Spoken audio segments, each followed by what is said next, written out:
Assalamualaikum warahmatullahi wabarakatuh. Kami akan memaparkan materi Akidah Akhlak kelas 6 semester genap. Mohon disimak baik-baik ya. Di sini saya akan menjelaskan tentang kalimat tahlil. Teman-teman ada yang tahu nggak kalimat tahlil itu bunyinya apa? Ya, benar sekali. Kalimat tahlil adalah bacaan kalimat tauhid yang bunyinya yaitu la ilaha illallah, yang berarti tiada Tuhan selain Allah. Istilah tahlil selain kalimat tauhid juga menjadi istilah ritual dalam pembacaan zikir. Di dalam zikir ada pembacaan tahlil yang lazim dilakukan oleh masyarakat Nusantara sejak ratusan tahun. Nah, biasanya ritual tahlil ini diadakan satu hari sampai 7 hari setelah ada saudara muslim yang meninggal. Tadi ada yang masih ingat enggak kalimat tahlil itu bunyinya apa? Ya, benar sekali. Kalimat tahlil yaitu bunyinya la ilaha illallah, yang berarti tiada Tuhan selain Allah. Kemudian apa sih keutamaan kalimat tahlil tersebut? Yang pertama, kalimat tahlil merupakan harga surga karena orang yang meninggal dunia sebelum nyawanya dicabut mengucapkan kalimat tahlil berupa la ilaha illallah, maka dia akan dimasukkan ke dalam surga. Kemudian yang kedua, kalimat tahlil adalah zikir yang paling utama. Kemudian yang ketiga, kalimat tahlil adalah kalimat pelindung dari siksa api neraka. Nah, karena penjelasan yang pertama tadi, kalimat tahlil merupakan harga surga karena orang yang meninggal dunia sebelum nyawanya dicabut mengucapkan kalimat tahlil, maka akan terhindar dari siksa api neraka. Kemudian yang keempat, kalimat tahlil menunda kiamat. Maksudnya menunda kiamat itu seperti apa? Karena masih banyak orang yang beriman dengan mengucapkan kalimat tahlil. Kemudian yang kelima, berzikir dengan kalimat tahlil pahalanya paling banyak. Kemudian hikmah tahlil, hikmah kalimat tahlil. Ada yang tahu nggak hikmah kalimat tahlil itu seperti apa? Yang pertama, meningkatkan keimanan seseorang. Dengan senantiasa mengucapkan kalimat tahlil, maka dia akan senantiasa mengingat Allah, bahwa tiada Tuhan selain Allah. Kemudian yang kedua, sebagai usaha bertobat kepada Allah Subhanahu wa Ta'ala.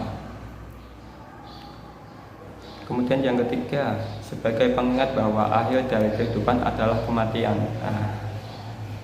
Seperti tadi keutamaan tahlil, dengan mengucapkan kalimat la ilaha illallah itu juga sebagai pengingat bahwa kita juga akan mati. Kemudian yang keempat, menjadi penyejuk hati. Kita dengan mengucapkan kalimat tahlil, maka hati kita akan tentram. Kita berzikir menggunakan kalimat tahlil la ilaha illallah sebanyak-banyaknya. Kemudian hati kita menjadi sejuk, tidak mudah emosi dan lain-lain. Kemudian yang kelima, sebagai bukti bahwa kita pada hakikatnya sangat kecil, tidak memiliki apa-apa, senantiasa membutuhkan Allah Subhanahu wa Ta'ala. Selanjutnya akan dilanjutkan oleh pemateri selanjutnya. Bab ke-7, mengenal Allah melalui Asmaul Husna, Al-Wahid, Al-Ahad, dan As-Somad. Pengertian Al-Wahid. Al-Wahid berarti yang maha tunggal. Al-Wahid adalah pengakuan hamba kepada Allah Subhanahu wa Ta'ala bahwa ia siap menjadikan Allah Subhanahu wa Ta'ala sebagai Tuhan yang Maha Esa tanpa ada Tuhan lain sebagai tandingan. Pengertian Al-Ahad. Al-Ahad berarti Allah Maha Esa. Al-Ahad artinya bahwa tidak ada Tuhan dan sesembahan yang pantas disembah selain Allah Subhanahu wa Ta'ala, yang merupakan inti dari ajaran Islam yang mengajak kepada tauhid. Pengertian as-somad. As-somad berarti yang maha sempurna. As-somad adalah penguasaan yang maha sempurna dan bergantung segala sesuatu kepadanya, tempat meminta pertolongan dalam semua situasi dan kondisi. Hikmah Al-Wahid, Al-Ahad, dan As-Somad. Semakin meyakini bahwa tidak ada yang menyamai dan menandingi Allah Subhanahu wa Ta'ala, serta tidak ada yang setara dengannya dalam segi sehingga dapat menjauhi perbuatan syirik. Semakin meyakini bahwa Allah Maha Suci dari segala kekurangan dan aib, karena kekurangan dan aib merupakan sifat para makhluk, sementara Allah Subhanahu wa Ta'ala adalah zat yang memiliki sifat sempurna, agung dan mulia tanpa ada satu makhluk pun yang sesuai dengannya.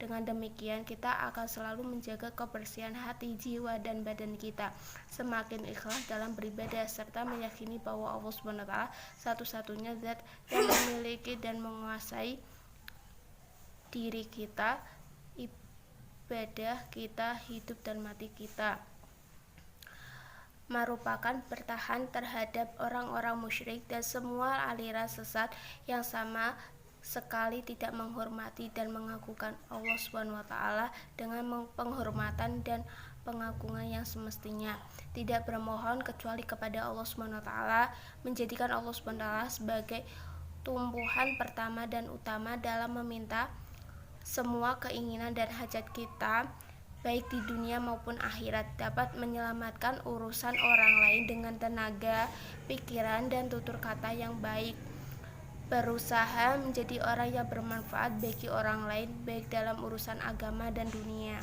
Nah, yang selanjutnya yaitu alamku. Yang pertama, lingkungan ciptaan Allah.